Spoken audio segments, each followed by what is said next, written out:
My grandmother she would always say she was psychic, but she never guessed anything correctly. Oh, damn. But she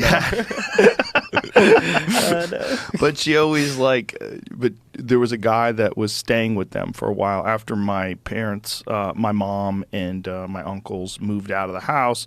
They took in a boarding, like a guy that my father knew, and he paid them to stay in one of the rooms. And he was up in the attic, and they had the attic set up as an apartment, and he died.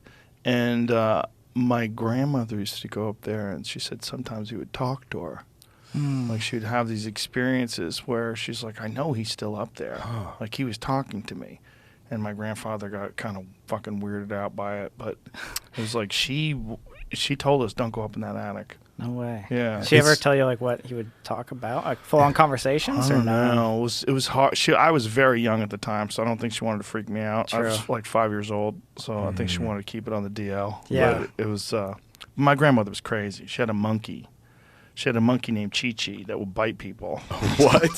Whoa. What? Yeah, my grandmother was nuts. Yeah, she was a wild lady. Yeah. She went to jail for bookmaking.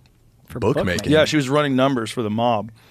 And she wouldn't give up the mob, and so they put her in jail for 6 months. So it would always be like, where's Grandma? And they were like, oh, Grandma's staying with Aunt Lulu. Just not talk about it She for a was while. in fucking jail. She was in jail for numbers running. Yeah, because Jeez. they had that was like the neighborhood lottery, was the numbers. And that's how, do you know what the numbers were?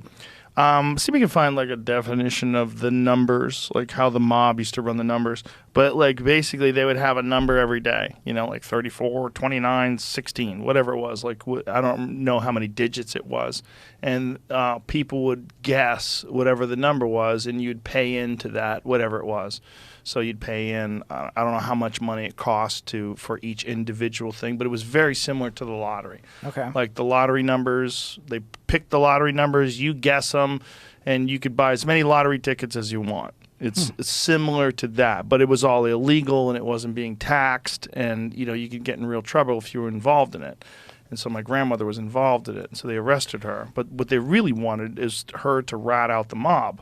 And she's like, I'm not ratting out nobody. And so That's kind of awesome. She went to jail for 6 months. Jeez. Trustworthy person. Oh my But God. she also talked to ghosts. So Uh-oh.